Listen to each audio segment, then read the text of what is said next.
Do you believe in forgiving or forgetting? I used to think resentment built like a thunderstorm, loud, violent, and easy to see coming. But the truth is, it builds quietly, in moments that seem harmless. Like when your mother says, "We just want to help your sister get back on her feet," or when your father looks at you after writing another check and adds, "You've always been the strong one, Megan." Those phrases sound like compliments until one day you realize they're the currency used to buy your silence.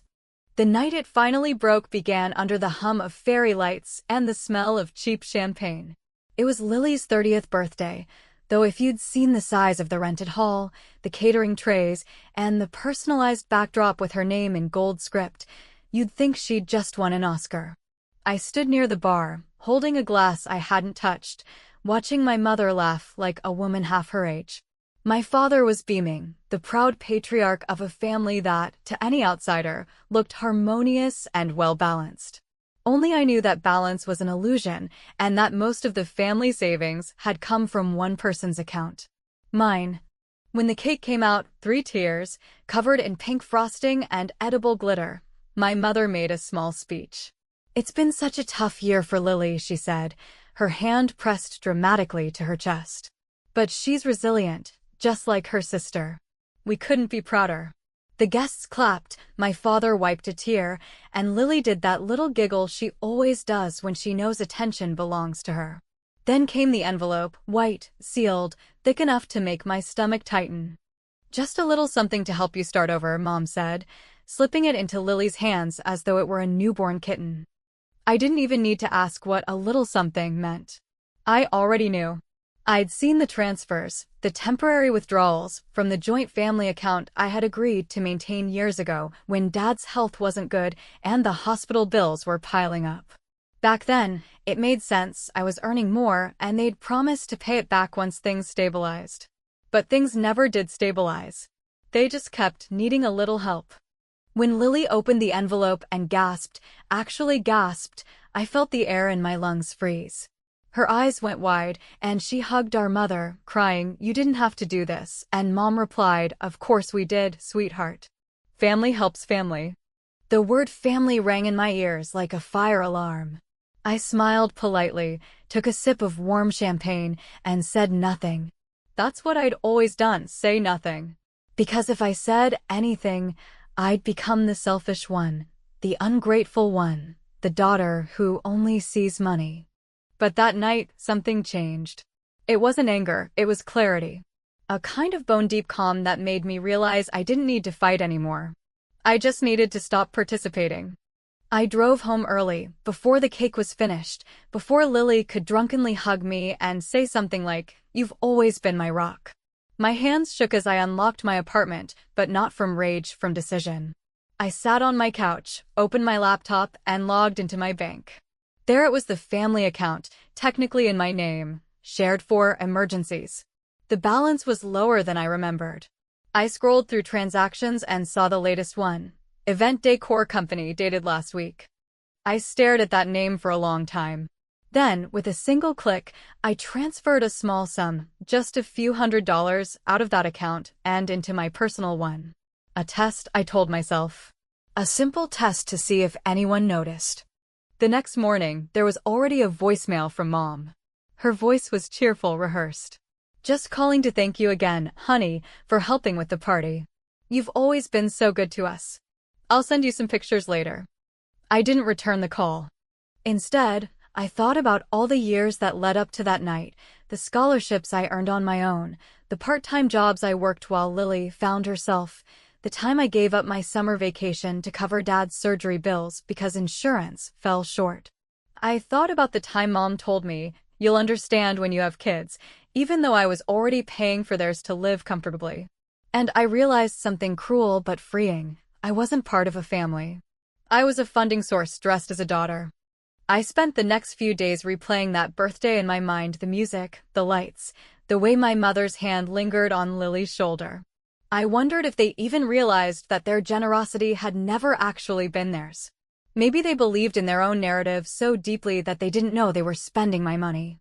It's strange how betrayal can coexist with affection. I didn't hate them. Not yet. But I knew something irreversible had shifted inside me. I started seeing every phone call, every favor, every guilt-laced, "We're so proud of you," for what it really was, a transaction disguised as love. That weekend, I went through my finances like a surgeon. Separate accounts, automatic payments, shared credit lines. I untangled them one by one, silently, methodically, like a woman preparing for a quiet war. I didn't tell anyone. I didn't need to. The silence was its own kind of message, and it felt cleaner than confrontation ever could. By Monday morning, I checked the family account again. The balance was down another few hundred, this time for floral arrangements. Apparently, Lily was sending thank you bouquets. How poetic. That's when I moved the rest of my direct deposit, every paycheck, every cent, into a new account only I could access. No shared logins. No joint anything. It took 5 minutes, but the feeling that followed was decades in the making. That night, I sat by the window, watching the city lights blur through the glass, and realized I didn't owe anyone an explanation. Not anymore. I whispered it aloud just to hear how it sounded in the room. No more. And somewhere deep down, I knew that one small transfer had already changed everything. If you ask my mother to explain our family finances, she will tell you with a serene face and a hand on her pearls that we have always operated on trust, that everyone gives what they can and takes what they need, and that love is not a ledger, if you ask me. I will tell you that for years we ran a small, bustling black market where guilt was the currency, my steady income was the warehouse, and Lily's needs were the storefront, and every time I tried to close early someone propped the door. Open with a story about hard years, soft hearts, and you'll understand when you have kids. There was a time when I believed the line about me being the strong one, the dependable one, the daughter who could be counted on to handle grown-up things like insurance forms, surprise copays,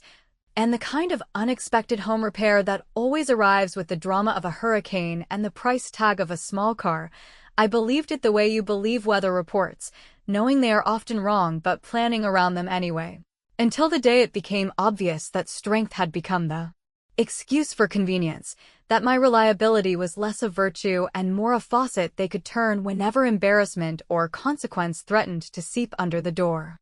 The inventory of those years is not glamorous, but it is unforgettable. The month I quietly sent money for a down payment because Dad's blood pressure had scared us and Mom was convinced losing the house would kill him faster than any diagnosis. The winter I added Lily to my auto policy because she'd had a parking lot misunderstanding, which is a generous phrase for scraping 2 cars while texting, and the premium increase became my monthly reminder that accidents age like wine when tied to family. The season of dental work that sprouted like dandelions, impossible to track because every appointment was the last one, and every receipt disappeared under a magnet shaped like a smiling banana on their fridge. The infamous work expenses. I discovered by accident when Lily texted me a screenshot of her business budget, which included a line item for spa packages and a separate one for confidence shopping, a term that should be a joke yet somehow made it into amortized reality.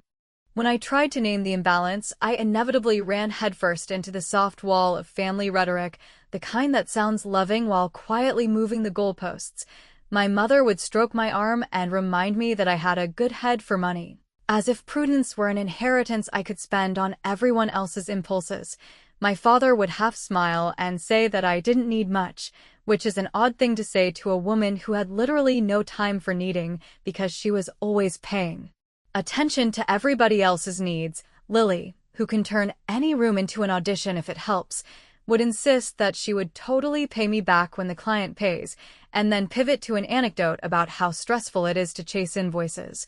as though I weren't the invoice she was perpetually postponing.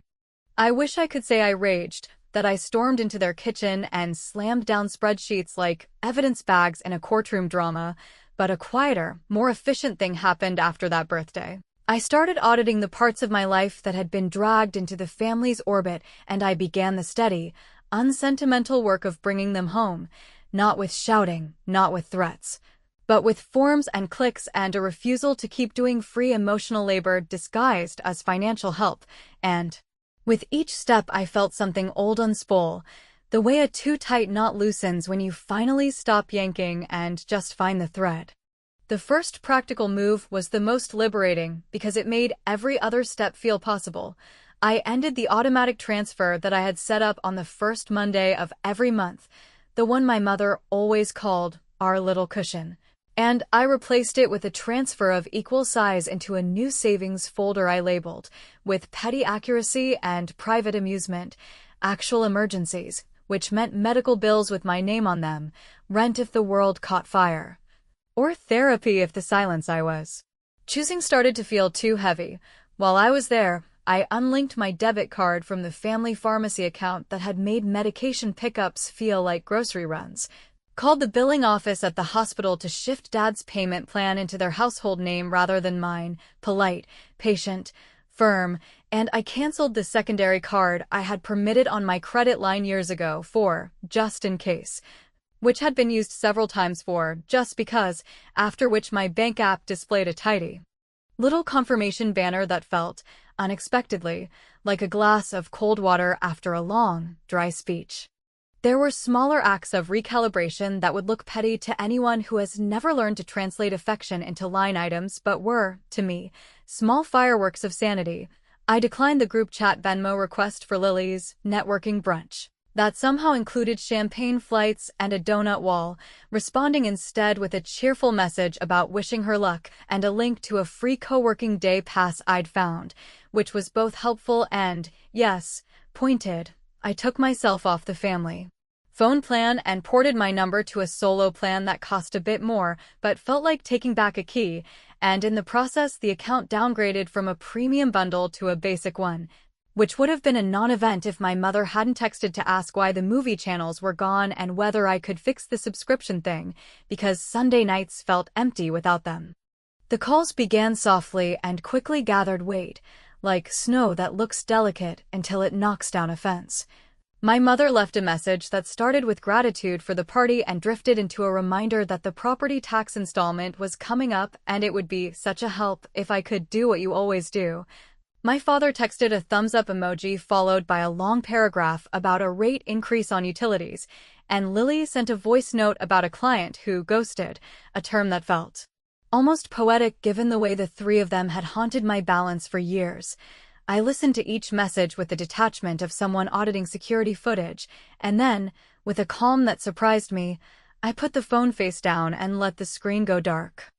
I did not abandon them, though the chorus of my own self-doubt tried to accuse me of exactly that. I drew lines that adults draw when they are finished being treated like endlessly refilling wells, and, because I knew the accusation would come, I prepared my receipts,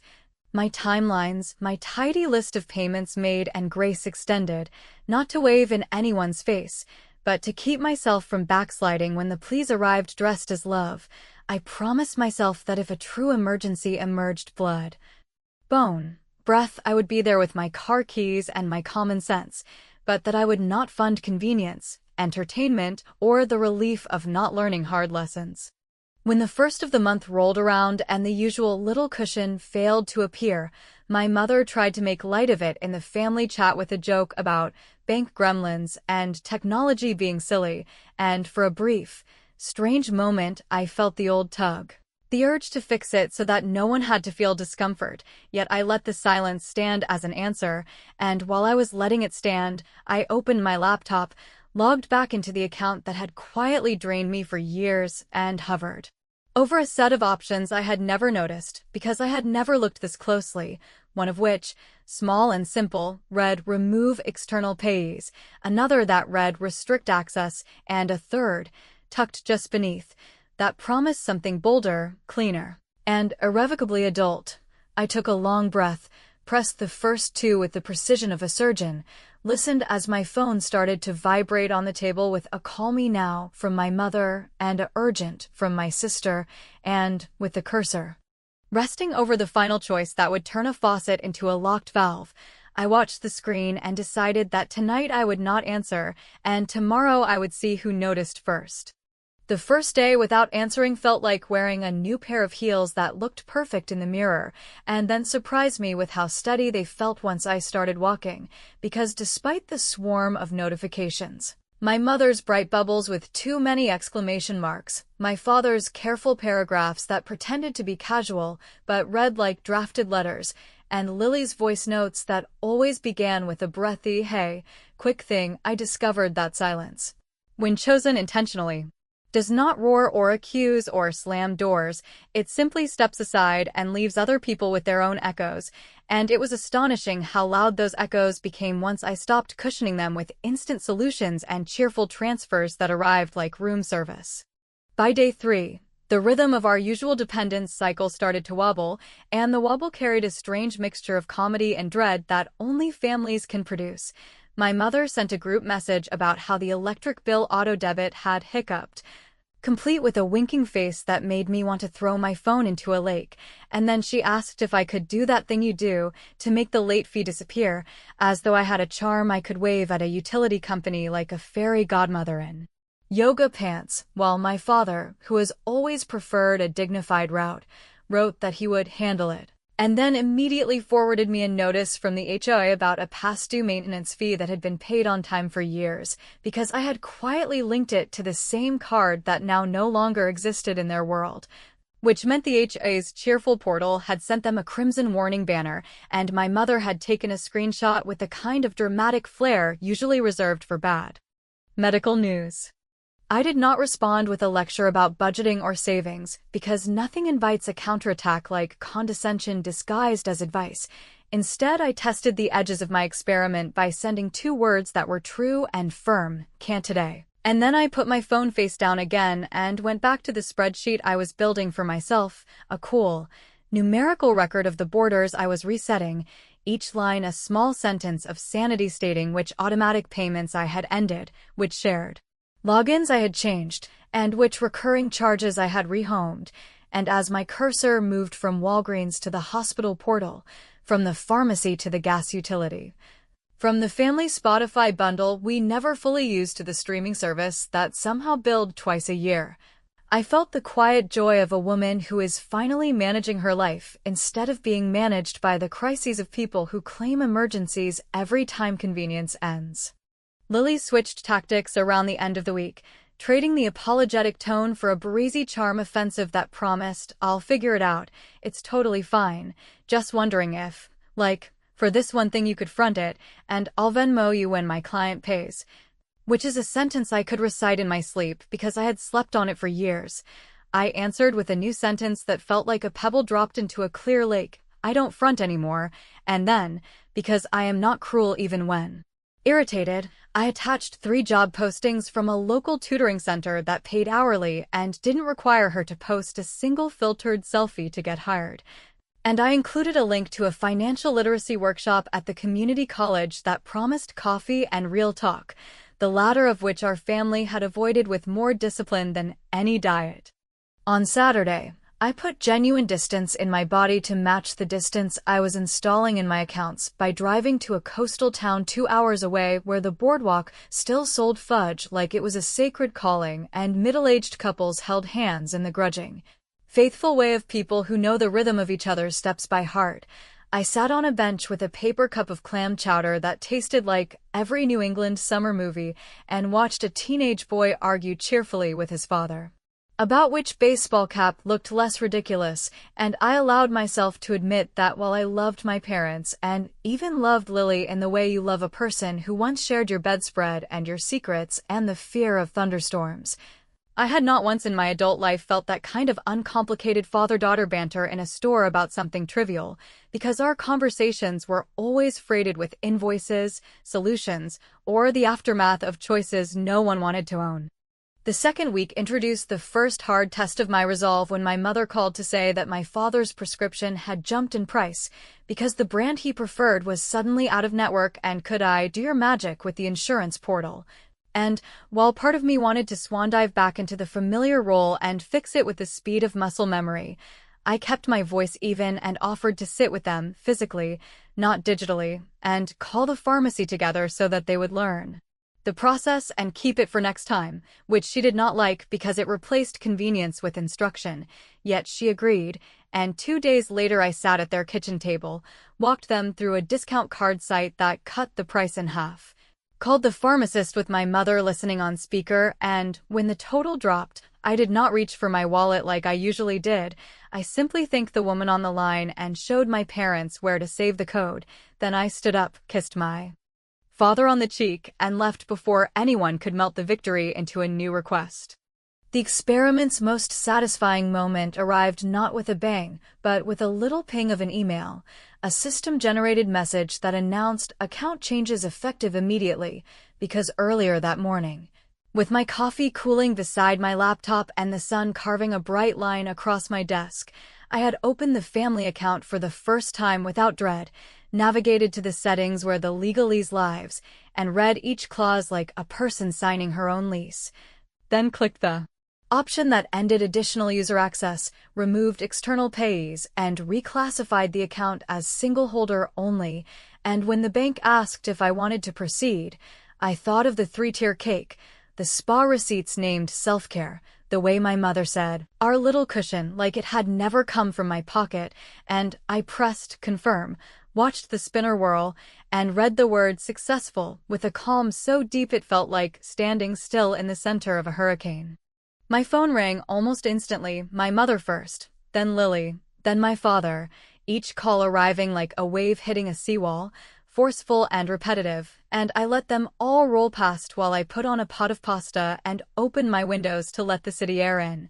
Because if there is one lesson America teaches its middle-aged daughters with brutal efficiency, it is that boundaries do not announce themselves politely. They must be installed, maintained, and defended like good fences in neighborhoods where everybody wants to borrow just one more thing. And when the calls finally slowed and the messages consolidated into a group text that read, "We need to talk about what you did," I wiped my hands on a towel, took a breath that tasted like tomato and basil, and typed back a single sentence that ended our old economy with the bluntness of a closed cash register. "We can talk tomorrow," after which I turned off the stove, set my bowl on the table, and listened to the hum of my apartment, while the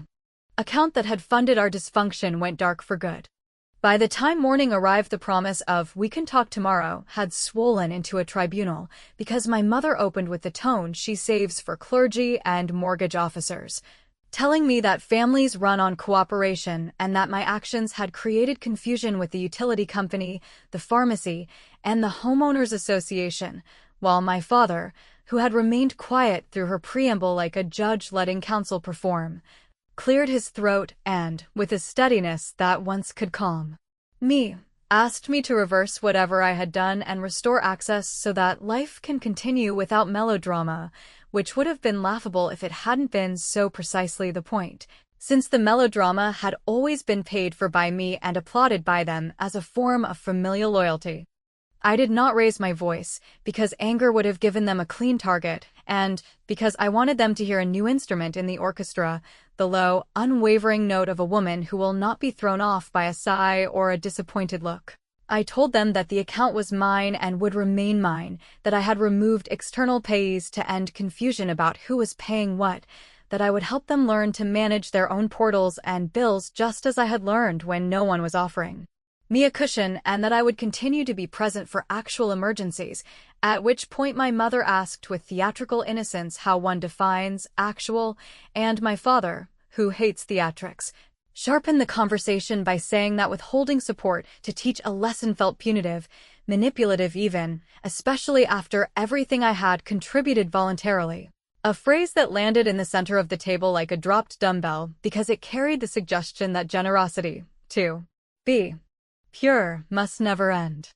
I asked if either of them remembered the night I drove Lily to urgent care when she reacted badly to an antibiotic and then stayed until sunrise because Mom was at a church retreat and Dad's phone was on silent. Or the Christmas when the radiator failed and I used my bonus to keep the house from freezing because the handyman wanted cash and I was the only one with it. Or the time our aunt needed a small bridge loan and my name went on the check although my mother presented the gesture as a family miracle. They remembered, of course they remembered, but memory is a pliable servant when used to defend a habit, and my mother wept in the soft, baffled way that turns a daughter into a villain, insisting that the three of them had never intended to hurt me and that this sudden withdrawal felt like abandonment, while my father, with a coolness that once charmed boardrooms, suggested we treat my contribution like a subscription that had simply ended, and asked whether, purely for continuity, I might extend it one more month while they reorganized. It is a strange thing to watch two people you love argue that your boundaries are valid in theory and inconvenient in practice, and it is stranger still to hear your own voice remain steady while your body thrums like an electrical wire. Yet I found steadiness by telling them I would not extend the old arrangement even one more day, that I had set aside a separate fund labeled, with clinical clarity, Fallout, from which I would cover exactly 3 transitional items that directly affected their health and their home: no dinners, no trips, no networking, and that together, on speakerphone, we would call each vendor, switch the payment method to their account, and set up reminders so that penalties did not become part of the lesson. Lily, who had been silent long enough to make me nervous, finally jumped in to say she felt attacked, that she had already had a rough year, and that the party was supposed to be a joy, not an indictment, and that she had always planned to repay me once the client paid, and I did not laugh, but I could feel the laughter rising like carbonation. There was a moment, after we adjusted the pharmacy profile and moved the utility autopay to their card, when the call went quiet in a way that felt less like stalemate and more like a new climate settling in. My mother sniffed and said she needed air. My father murmured something about checking the manual for the furnace, and Lily announced that her client had indeed ghosted her, but that she was looking into a creative retreat that promised to reignite abundance, which she said with such earnestness that for a flicker of a second I almost forgot I had heard the phrase before. Only then I remembered the invoice that followed it last spring, and the small bluebird of pity flew off the windowsill. I ended the call before the aftershocks could swell into fresh demands, and, because revenge works best for me when it is quiet and precise rather than loud and exhausting, I assembled a small stack of documents I had kept for years like a nervous archivist. A bank statement from the month I paid the down payment, the Venmo log from the winter of dental work, the credit card bill with the infamous confidence shopping line item, and I slid them into a manila envelope alongside a single photograph I found in an old shoebox, a sun-faded picture of Lily and me on the front steps in matching windbreakers, our knees scabbed, our sneakers muddy. Lily with a popsicle stain on her chin, and me holding a piggy bank shaped like a football because I had won it in a school raffle after selling a mountain of chocolate bars door to door. On the back of the photo I wrote, in tidy block letters that looked like someone else's, "This is the last thing I fund for free."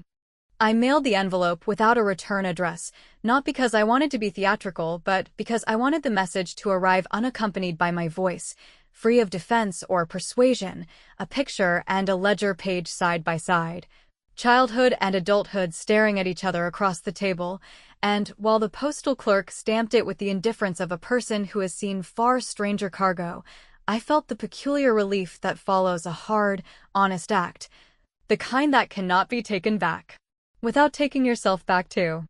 That evening, as I boiled pasta and watched the phone vibrate with missed calls I did not intend to answer, a message from my father finally landed, short but not simple, asking me to come by on Sunday because he had found something important in the study. And for a long minute I stood in my kitchen with the burner hissing and the steam fogging the window, wondering whether the study held an apology, a defense, or a paper I was never meant to see. I turned off the heat, leaned on the counter, and let the question sit with me like a guest who refuses to name himself, and although part of me wanted to ignore the invitation as one more attempt to pull me back into the old machinery, another part of me, the part that still hopes truth can be spoken without a receipt attached, knew that I would go, because some doors you close by locking them, and some you close by walking through one last time and leaving something behind. Sunday arrived with the kind of gray light that makes everything look honest, and when I walked into my parents' house the smell of lemon cleaner and old coffee met me at the door like a ritual we had all agreed to keep, only this time the ritual had lost its script. So we moved through the living room without the usual choreography, and my father led me straight to the study where he keeps his military coins, his paperweights, and the folders he thinks make him untouchable, and he closed the door with a careful click, as if the hallway might overhear. then placed a thin blue folder on the desk with the posture of a man offering terms in a negotiation he plans to win. And for a moment, I almost admired the precision, because if there is one thing he never does, it is stumble into conflict without briefing notes. Inside the folder lay a photocopy of a trust amendment stamped 2 springs ago in a strip mall notary office, the kind with a faded flag near the window and a blinking fax sign no one has unplugged since dial-up. And the paragraph that mattered did not require a lawyer to interpret, because it said, with unadorned efficiency, that the family home and a taxable investment account would pass to Lily to preserve continuity, while other assets would be distributed as needed, a phrase so slippery it could accommodate any convenient story, and beneath that neat betrayal sat a spreadsheet printed from my mother's laptop tracking support from Megan, as if my help had been an annuity they dispensed with paternal wisdom, and I understood, with painful clarity, that they had kept a ledger not to repay me but to justify rewriting the future, because generosity recorded as a column becomes a myth about everyone's best intentions. My father did not apologize, he explained, the way he explained the rule of thirds when he used to photograph us at 4th of July fireworks, slow and patient, as if the right framing could sanctify the picture. And he told me that they had assumed I would be fine because I have marketable skills and a solid career and no dependents, while Lily needed stability and a place to land, and besides, hadn't I always said I had no desire to deal with the house when they were gone, and wasn't it sensible to take advantage of a stepped-up basis and reduce probate headaches? And as he spoke, I realized he wanted me to admire the administrative elegance of the betrayal, to appreciate how tidy the boxes were checked. And I found myself almost smiling at the engineering of it, because I have always loved good paperwork, and this was bad love wrapped in excellent filing. I asked whether they had considered that the house payments I had made and the property taxes I had covered and the insurance premium I had floated made me more than a spectator, and whether anyone had considered putting my name on any line item other than the one titled Reliable, and my father sighed with the gravity of a man lifting a heavy story and said that they had assumed gratitude would be its own inheritance, while my mother, who had entered without my noticing and was now standing by the door with a tissue she had not yet used, whispered that Lily would share and that we are a family, not a courtroom, which would have sounded noble if the folder in front of me were not a courtroom in miniature, complete with verdict and sentence already stamped. I did not shout, because shouting would have been a gift, a way to let them believe this was about the heat of a single morning and not the cold record of a decade, so instead I slid my phone from my bag, photographed every page with slow care, and placed the folder back exactly as I found it, then told them that while I could not stop them from deciding what to do with their assets, I could stop underwriting the story that made those decisions feel costless, and that I had already done so, and that what came next would not be a fight in their kitchen, but a series of adult tasks done in daylight, documented and measured, beginning with a letter I would send tomorrow to the estate attorney whose embossed name sat in the bottom corner of the photocopy. A letter that would not contest anything yet, but would memorialize the extent of my contributions, the dates and amounts, the checks and the transfers, the receipts and the late-night payments, not as threats, but as timestamps, because timestamps have a way of settling fog into facts. There is a particular quiet that settles on a room when a new reality finally clicks into place. And in that quiet my mother tried once more to soften it with the language of holidays and grandchildren we do not have and Thanksgiving tables where we pretend to like sweet potato marshmallow casseroles, and she said that families heal by choosing each other. And I said that choosing each other without boundaries is just fusion disguised as love, and that I was finished being the solvent that kept everyone else from clumping. And then Lily, late as always, called from her car and asked if I would be attending her vision board night, because she had coupon codes for acrylic frames and wanted a sister night like when we were little. And I told her calmly that my new hobby was keeping promises to myself and that I would be busy, and she laughed with that tinkling hopefulness that has funded half her mistakes and said, "You always were the serious one," and I said, "Not anymore." I went home and did the plain, unheroic things that end a chapter. I froze my credit to prevent any accidental family ads. I removed lingering accounts that still routed to my email. I filed change of address notices so that every statement with their name landed on their stoop instead of mine, and I opened a new high-yield savings sub-account with a practical, unpoetic label, unsent, and set a recurring transfer to it for the exact amount I had been sending them on the first Monday of every month, because habit is powerful and I intended to keep the muscle, but change the motion. And when the bank confirmed the automation, I felt a click inside my chest like a lock finding its home. Then I wrote 2 letters, one to the estate attorney establishing the record without venom, enclosing photocopies and dates and a list as clean as a nurse's handwriting, and one to my parents, short, unadorned, and notarized, stating that I would no longer be responsible for any debt or bill in their household and that any request for money must be made in writing and would be declined unless it met an emergency boundary we would define together in a future that did not depend on me to prevent the present from wobbling, and I mailed both by certified post, not because I wanted to escalate, but because I wanted reality to have a tracking number. Weeks passed like a winter that forgets it owes you spring. No calls, no photos of backyard barbecues, no invitations to catch the early bird special at the chain steakhouse where the servers call everyone Han, just a long, instructive quiet broken only by a property tax reminder that landed in their mailbox instead of mine and, later, a terse text from my father saying, "We received your letter," followed by nothing, which told me more than an essay ever could. And on a Tuesday afternoon, when the sky looked like old laundry, I drove past their house and saw the porch light on at 4, a habit my mother reserves for anxious days, and I did not stop because stopping would have undone months of difficult work. But I did slow enough to read the realtor's flyer taped to the neighborhood mailbox and wonder whether contingency means different things depending on who signs. The message came at night, small as a pinprick and twice as sharp, a text from Lily that said only, "I understand now," with no punctuation and no sparkle, and I stared at it long enough for doubt to pull up a chair and suggest that this was the moment to fold, to prove that my boundary had not been a wall but a gate, and I typed and deleted 3 replies, one angry, one tender, one transactional, then set the phone down and walked to the window where the city steamed softly in the cold and thought about how sometimes reconciliation begins as a ledger adjustment and sometimes it begins as a pause, and I let the pause stand, and somewhere in the apartment a pipe hummed. And I realized that quiet can be a verdict or a bridge depending on who steps first. And though I will not tell you which door I opened in the morning, I will tell you that when the bank statement arrived at the end of the month, the unsent account had grown by 1 more deposit, and the folder in my drawer held a certified receipt with my signature neat and small at the bottom, and the silver key from my father's study, taped to the back of the photocopy with his tidy block letters, "For you," when ready, rested in my palm like a question that no longer frightened me.